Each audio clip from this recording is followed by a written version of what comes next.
Bonjour à tous, je suis ravie de vous retrouver aujourd'hui enfin pour une nouvelle vidéo. Alors je suis sûre que vous pensez que je vous avais oublié sur les sorties livresques de l'été. Non, enfin pas que. C'est juste que je me suis dit qu'au mois de juillet, il n'y avait pas énormément de sorties que j'avais repérées, au mois d'août non plus, donc j'allais condenser un peu les deux. Du coup je vais vous faire une rétrospective de ce qui est sorti au mois de juillet, comme ça vous pourrez aller vous faire plaisir s'il y en a qui vous tentent. Et puis je vous annonce en même temps les sorties du mois d'août. Qu'est-ce que vous en pensez? On y va, c'est parti?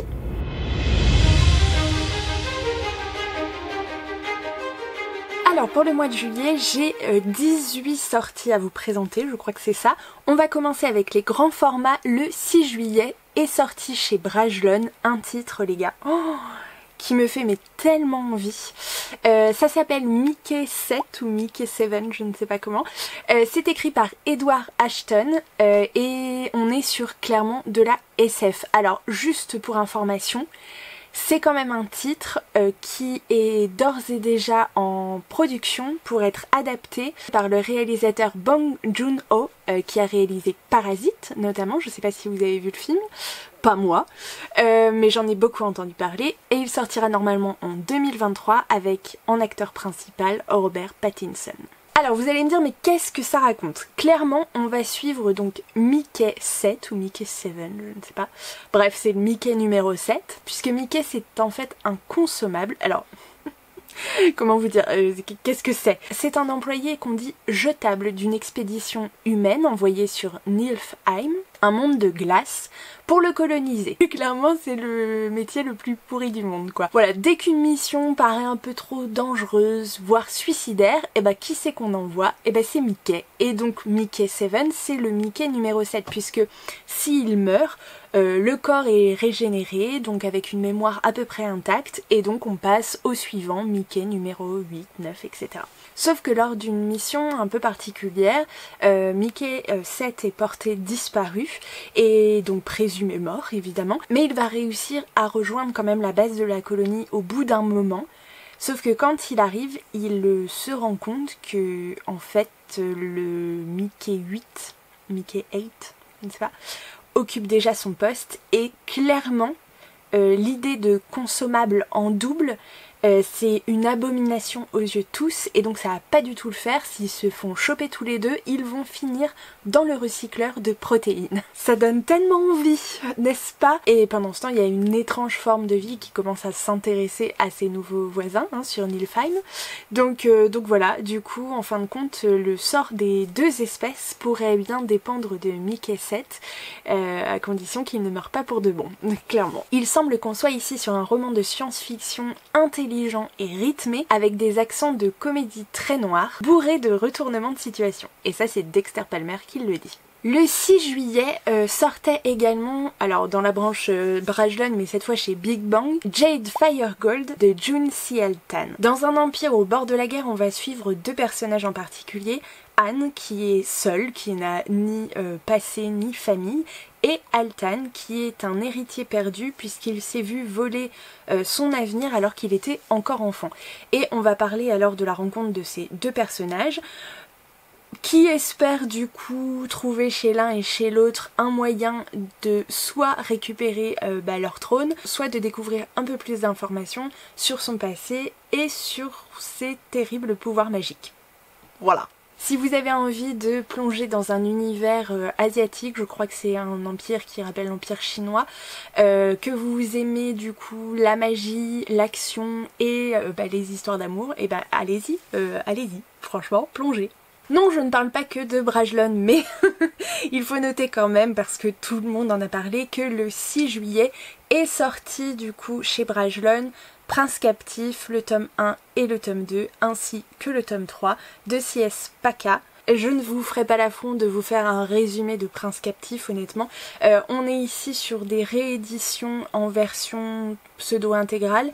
Je n'ai pas lu et je ne pense pas le lire, très honnêtement, en tout cas pas dans l'immédiat, mais j'en ai quand même beaucoup entendu parler et c'est de très jolies éditions qui sont sorties chez Brajlon, donc je me devais de vous le signaler. On est sur des livres quand même qui ne sont pas à mettre dans toutes les mains. Attention, trigger warning, il y a quand même des sujets un peu compliqués, des scènes très explicites. Donc voilà, veillez à qui vous... Si vous devez l'offrir, à qui vous l'offrez, ou si vous devez le lire, voilà, sachez où vous allez mettre les pieds. Dans un autre registre, le 7 juillet est sorti aux éditions de l'Archipel le tome 1 des sœurs Bellinger. Donc c'est arrivé un été de Tessa Bailey. On est clairement ici sur la comédie romantique de l'été. Je vous lis le résumé. À Los Angeles, la réputation d'enfant gâté de Piper Bellinger fait le bonheur des paparazzis qui couvrent les soirées de la jet-set. Jusqu'au jour où, lors d'une rooftop party arrosée, la jet-setteuse, c'est pas facile à dire, passe les bornes. Pour son richissime beau-père, c'en est trop. Il lui coupe les vivres et l'expédie dans un port de pêche de la côte nord afin qu'elle s'y rafraîchisse les idées et apprenne le sens des responsabilités. À peine arrivée à Westport, Piper fait connaissance de Brendan. Oh non, c'est pas possible. Un capitaine de bateau aussi bourru que sexy, persuadé qu'elle ne tiendra pas une semaine loin de Beverly Hills. Qu'importe. Elle va leur montrer à tous qu'elle sait être bien plus qu'un célèbre profil Instagram, mais Westport est une toute petite ville et où qu'elle aille, elle finit toujours par tomber sur Brendan. Bientôt, une étrange attirance naît entre la fashionista délurée et le pêcheur solitaire. Voilà, si vous avez envie d'une petite romance de l'été, bah écoutez, ça fleure bon le livre sans prise de tête, quoi, clairement.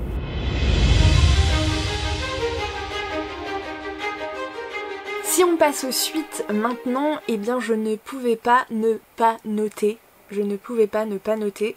c'est français, le tome 2 des Gardiens d'Ulgérine, donc Murmure de l'Océan, d'Ophélie Duchemin, qui est sorti aux éditions Plume Blanche. Alors clairement, comment vous dire, je vais pas vous faire un résumé. Pour ceux qui ont déjà découvert le tome 1, en fait, c'est Rose éternelle, qui est dans ma pile à lire là, très exactement, qui était une revisite en fait de l'histoire de La Belle et la Bête. Là, on est plutôt sur la petite sirène, hein, vous l'aurez, je suppose, deviné. Voilà, mais c'est un peu plus quand même noir hein, que l'histoire de base, quoi.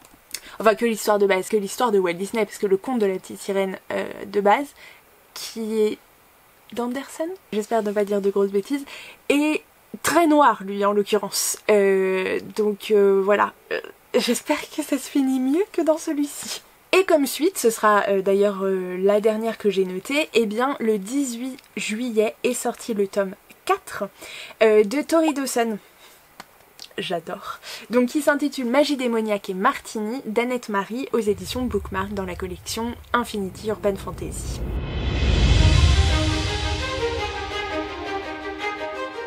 Côté poche, et bien côté poche, le 6 juillet vous avez pu découvrir Résistance de Samira Ahmed, donc aux éditions Big Bang en version poche.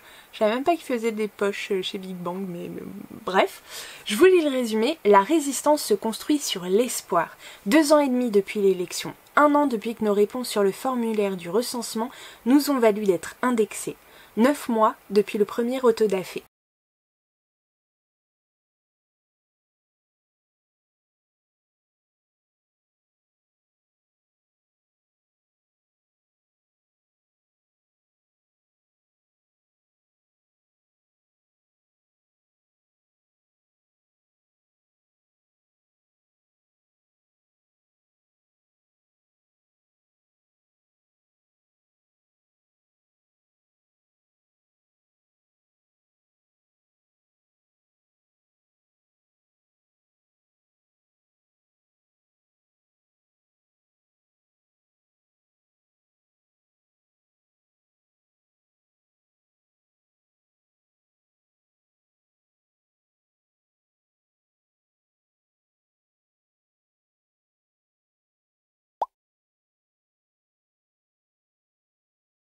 De Brittany Cavallaro. Alors, pour vous faire le petit résumé, Jamie Watson, arrière-petit-fils du célèbre Dr Watson, ne voulait pas cette bourse pour Sherringford, un collège chic de la côte est des États-Unis, et encore moins y croiser Sherlock Holmes. L'arrière-petite-fille de Sherlock a hérité du célèbre détective non seulement son génie, mais aussi son tempérament explosif. Mieux vaut, dit-on, l'admirer de loin. Quand un étudiant meurt dans des circonstances dignes des plus terrifiantes histoires de Sherlock Holmes, Jamie et Charlotte sont les premiers accusés. Victimes d'un coup monté, ils n'ont d'autre choix que de faire équipe pour mener l'enquête. J'en ai tellement entendu parler en bien de cette série sur Sherlock Holmes que ça fait longtemps qu'ils sont dans ma pile à lire, n'importe quoi, qu'ils sont dans ma wishlist en version grand format, mais là du coup, ce serait peut-être l'occasion de les découvrir en format poche.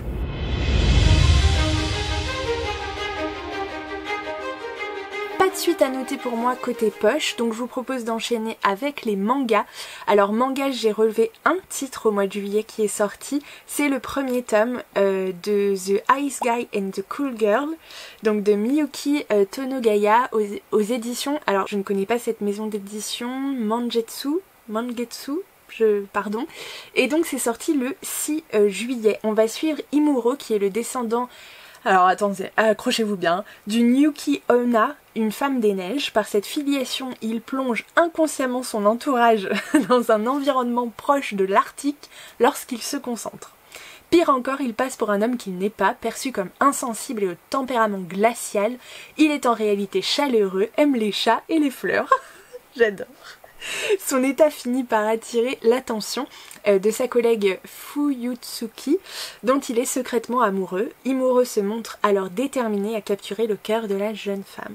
Ah, voilà, manga publié originellement sur le compte Twitter de Miyuki Tonogaya. Grâce à son dessin magnifique et à ses personnages charismatiques, la mangaka nous offre une romance aussi chaleureuse que mignonne. Bon, moi je dis absolument.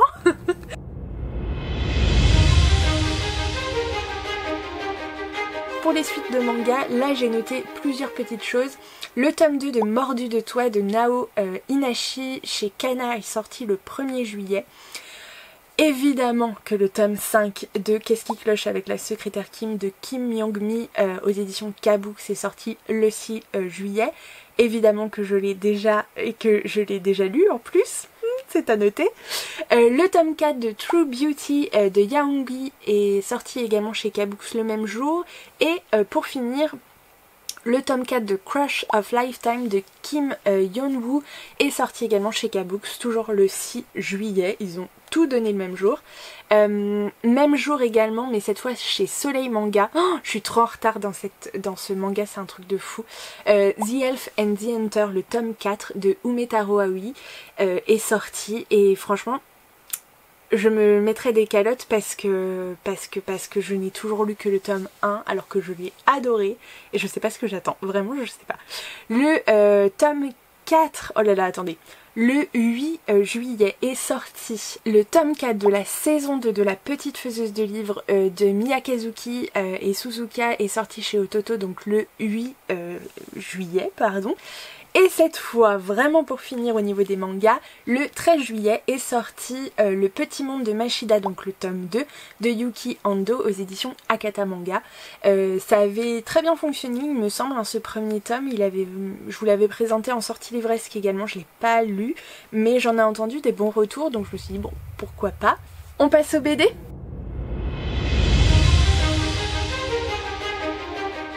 Alors côté BD, je vous rassure, ça va être aussi très rapide. J'ai repéré un titre du coup en nouvelle sortie, il s'agit du tome 1.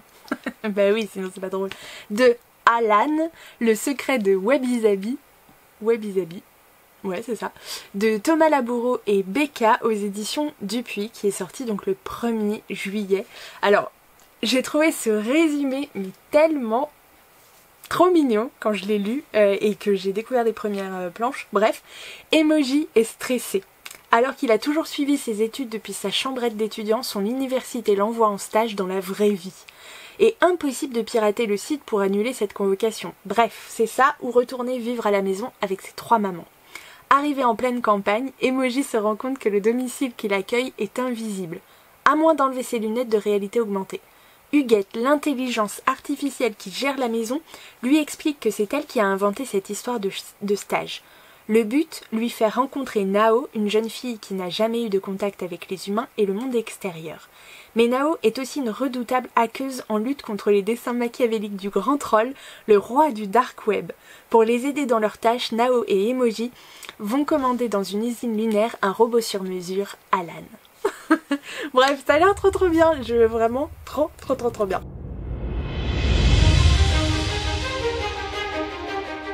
Et concernant les suites, un seul titre également que j'ai repéré, eh bien il s'agit du volume 2 de Lore Olympus de Rachel Smith qui est sorti le 7 juillet chez Hugo BD. Eh bien je trouve que c'est une histoire rondement menée, je vous propose tout de suite de passer aux sorties prochaines d'août.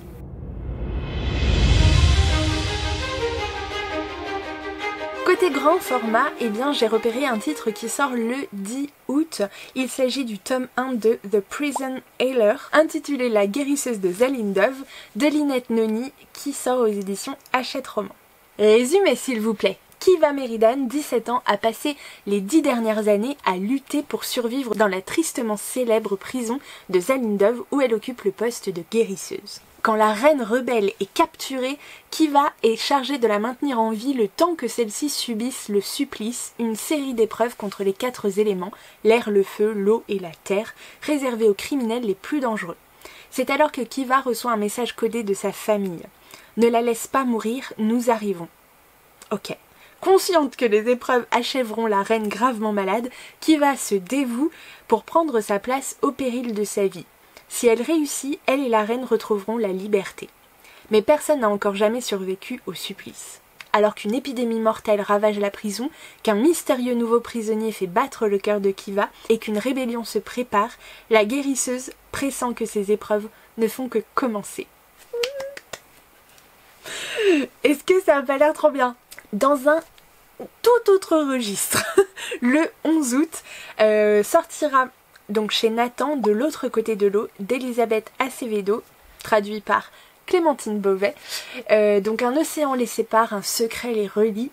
Le nouveau roman d'Elisabeth Acevedo, l'autrice multiprimée de Signé Poetics, et Sur le vif, traduite avec brio par Clémentine Beauvais. Camino vit en République dominicaine, Yaira à New York. Elles n'ont jamais entendu parler l'une de l'autre. Quand un avion reliant New York à la République dominicaine s'abîme en mer, leur monde entre en collision. Mais en endeuillant leur famille, le crash expose au grand jour un terrible secret.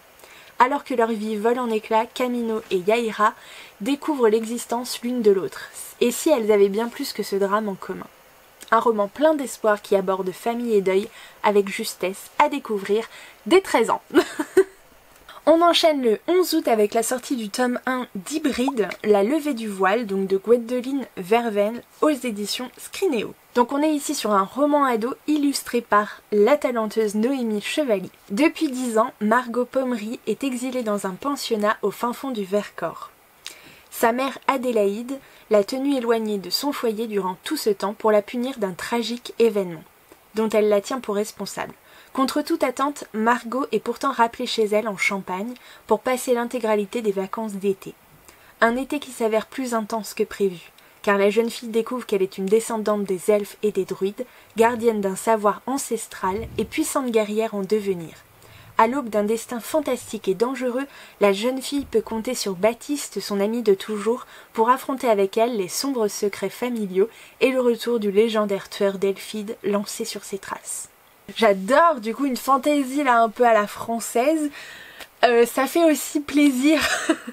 Du coup voilà, on sent que on est bien chez nous quoi. Du coup c'est cool, j'ai vraiment hâte. Elle a été repoussée d'ailleurs cette sortie, à l'origine je crois qu'il devait sortir en juillet et puis je me suis aperçue qu'en fait la date avait été décalée en août. Bref. Le 17 août eh bien, sort une intégrale, l'intégrale de Grim Lovelies de Megan Shepherd aux éditions Brajlon ou Big Bang, je sais pas trop. Bref, alors si vous n'aviez pas vu ce titre passer il y a déjà quelques années, il me semble, je vous lis le résumé. Anouk envie le joli monde, celui des humains, où les gens sont libres d'aller et venir et de tomber amoureux. Mais Anouk n'est pas humaine, elle est née animale et a été transformée en jeune fille par la sorcière Mada Vitora, qui a fait d'elle son esclave. Ouf, pas cool.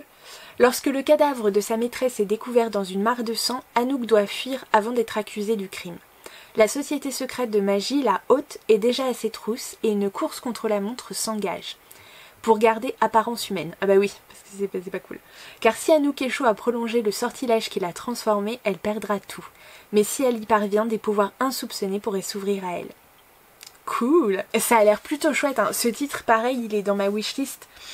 depuis là plusieurs années, mais franchement ça a l'air quand même vachement chouette. On enchaîne le 24 août avec la sortie des Facétieuses, le nouveau roman de Clémentine Beauvais aux éditions Sarbacane, et pour le coup on change totalement de registre pour du Clémentine Beauvais, puisqu'elle décide avec ce roman de rentrer dans le genre du fantastique. L'héroïne Clémentine Beauvais, autrice jeunesse déprimée par une série d'échecs littéraires et amoureux, trébuche sur une curieuse énigme historique. Qui était la marraine, la bonne fée du petit prince Louis XVII, fils de Louis XVI et Marie-Antoinette? Comment cette fée dotée comme toutes ses consoeurs de l'époque de pouvoirs magiques puissants a-t-elle pu abandonner le petit prince à une mort certaine? Plus étrange encore, pourquoi a-t-elle disparu des archives de l'histoire après la Révolution? Et si derrière ces mystères se trouvait la clé d'un autre, encore plus grand? Que s'est-il passé le jour où la magie s'est évaporée? Oh, bah dis donc, je trouve ce résumé ultra prometteur. Je sais pas du tout dans quoi ça va partir, honnêtement, mais je suis très intriguée par le côté un peu pseudo-historique. Oh, vraiment, ça m'intrigue. Autant j'entends parler de Clémentine Beauvais depuis des années. Je n'ai pas encore découvert sa plume, mais pourtant j'en entends tellement de bons échos que voilà, ça traîne dans un coin de ma tête, mais pour l'instant j'ai pas encore sauté le pas. Mais pour le coup, alors là, si elle va dans ce genre-là, il y a moyen que voilà, ce soit dans pas longtemps, hein, clairement. Alors un autre titre qui a l'air aussi plutôt prometteur, ça sort le 31 août. C'est le tome 1 de Trina Jones, donc intitulé Marque magique, de Myrtille Bastard aux éditions Alter Real. Je vous lis le résumé. Je m'appelle Trina et je suis à la fois médium et exorciste. J'adore. Fascinant et un peu flippant, non ? Moi je trouve ça carrément cool. Mon job c'est de chasser les démons, les anges qui ne sont pas toujours aussi gentils qu'on l'imagine, et les fantômes, pour m'assurer qu'ils ne viennent pas perturber la petite vie tranquille du commun des mortels. Est-ce que je suis une sorte de sorcière? Non, pas vraiment. Je suis humaine. Ok, je suis quand même spéciale, je vous l'accorde.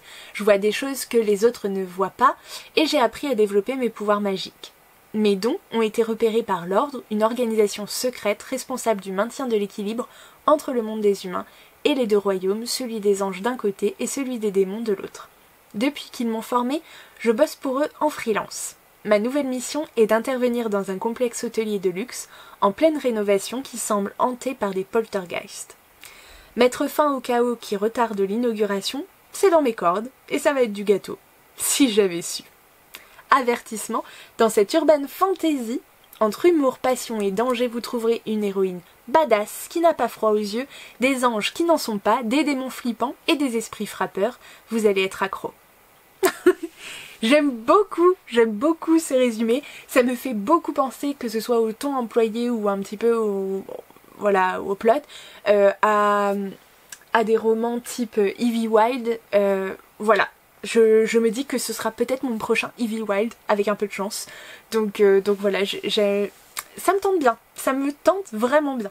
On enchaîne toujours le 31 août avec la sortie, et alors là, cette sortie, je l'ai pas vue beaucoup passer les gars, et pourtant, elle a l'air énorme quand même. C'est le tome 1 de Legend Born, donc intitulé Légende vive de Tracy Deonn, je sais pas trop comment ça se prononce, chez J'ai lu.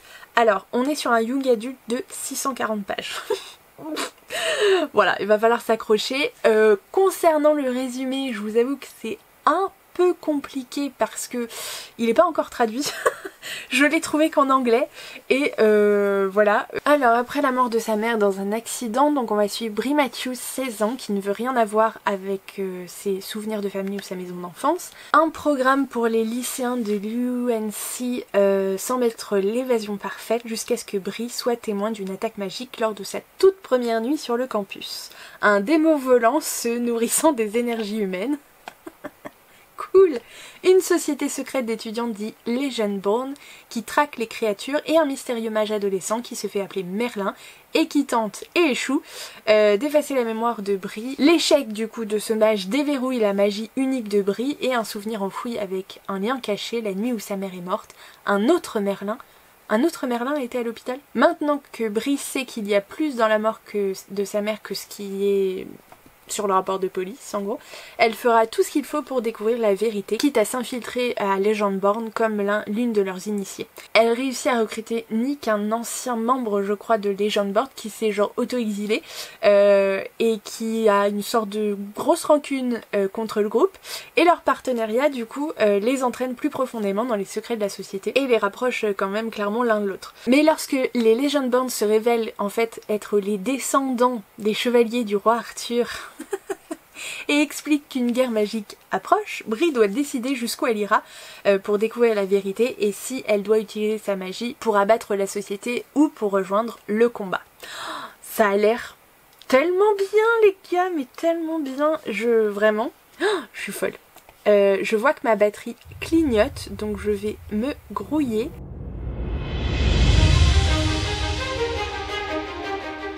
Au niveau des suites, ça tombe bien, on enchaîne avec le tome 2 de Jefferson, je savais même pas qu'il y avait une suite, je l'ai toujours pas lu le tome 1, Jefferson fait de son mieux, de Jean-Claude Morleva aux éditions Gallimard Jeunesse, qui sort donc le 18 août. On aura également le 25 août le tome 3 de la saga Assoiffée, donc intitulé Convoité de Tracy Wolff aux éditions PKJ.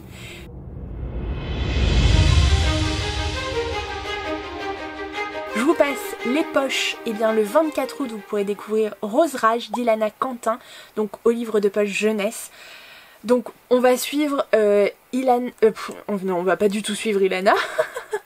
On va suivre du coup Rachel qui a la tête du journal du lycée et qui en fait va ruer un petit peu dans les brancards lorsque une fille va se faire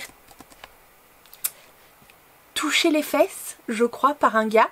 Elle va lui mettre une raclée et c'est elle qui va être virée de l'établissement. Et du coup Rachel suite à ça va va dire non mais qu'est-ce que c'est que ce délire.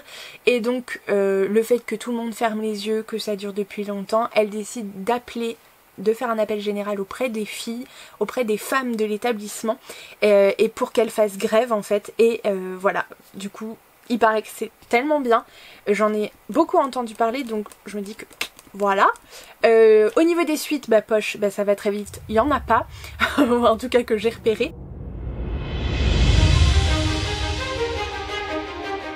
Au niveau manga, le 25 août, vous pourrez découvrir, si vous aimez les mangas tranches de vie, je vous rappelle tranches de vie, et vous allez pouvoir découvrir le tome 1 de la trilogie Slice of Life, donc tranche de vie, de Satsuki Yoshino aux éditions Kiyun. On est sur un petit shonen et on est sur un concept, les gars, ça a l'air trop bien. Après Barakamon, Satsuki Yoshino revient mettre du soleil dans nos vies avec une nouvelle série en 3 volumes, Slice of Life. Et si le secret d'un bon manga, c'était tout simplement de parler de ce qu'on a de plus précieux, raconter son quotidien de campagnard et faire de ses meilleurs amis les héros de son histoire, la clé de la réussite ? Les souvenirs nous manquent et nous façonnent et c'est finalement ça qui passionne. Naruhiko vivote depuis 10 ans de sa plume de mangaka. Ses récits remplis de dragons et de magie lui ont permis de se faire une place dans les pages des magazines sans lui assurer un revenu suffisant pour quitter sa petite île natale. Il vit donc dans la maison de sa grand-mère, entouré des bons soins de sa mère et de Toshihito, son assistant dévoué. Alors que sa dernière série vient encore d'être interrompue par manque de succès, il se lance sans conviction dans une histoire tirée de son environnement immédiat, les aventures quotidiennes de 4 garçons nés sur une petite île et liés par une amitié indéfectible. Pour Naruhiko, impensable que cette campagne ennuyeuse, où tout le monde se connaît, intéresse qui que ce soit. Et pourtant, ça a l'air trop bien, ça a l'air d'être tout doudou, j'adore.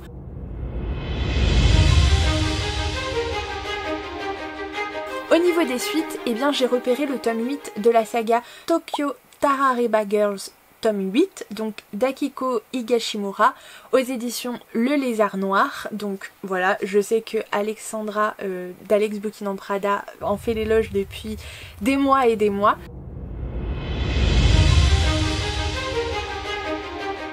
Côté BD, j'ai repéré un titre, Les Damnés du Grand Large, histoire complète de Christophe Michel, donc au scénario, et Béatrice Penko-Sechi au dessin, ce qui sort chez Dracou, je vous l'ai dit peut-être le 10 août, je ne sais pas. Je colporte la plus étrange histoire qu'il vous ait été donné d'entendre, je vous l'échange contre un repas.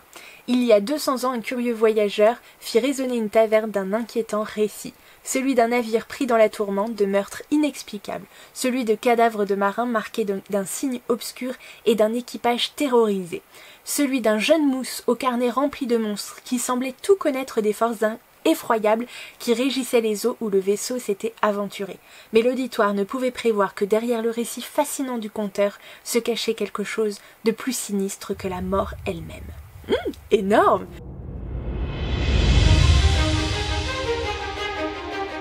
Côté suite, attendez, côté suite, Lightfall, tome 2, L'ombre de l'oiseau de Tim Probert sort le 17 août chez Gallimard BD. Celui-ci il va y passer, c'est évident. On reprend après une petite coupure de caméra.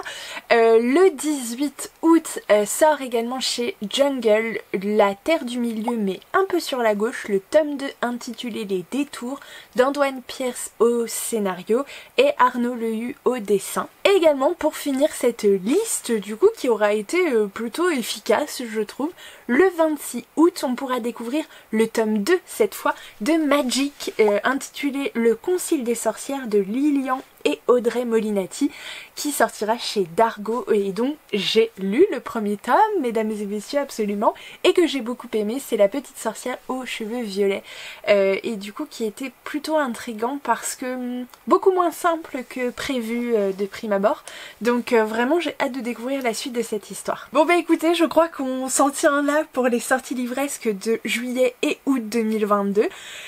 Voilà, il y en avait un petit peu quand même, par-ci par-là. J'espère que vous aurez trouvé quelques titres à votre goût. Pour moi, les vacances sont finies, d'où cette coiffure, cette non-coiffure, je devrais dire, puisque je reviens du sport, c'est n'importe quoi, c'est ma seule journée de repos de la semaine. Mais écoutez, on va pas se plaindre, c'est la semaine de reprise, hein, du coup il y a beaucoup de choses à voir, mais ça se passe relativement bien. Donc voilà, j'espère que vous profitez, que vous êtes en santé surtout. Si vous êtes en vacances, écoutez, kiffez. Si vous n'êtes pas en vacances, écoutez, bon courage, et puis ça va bien se passer. Nous on se retrouve régulièrement ici sur la chaîne YouTube, et également je vais essayer de faire un petit retour sur Instagram progressivement tranquillou. Il y a pas mal de choses qui se profilent pour les semaines à venir et pour la rentrée notamment, donc j'espère que vous serez toujours au rendez-vous.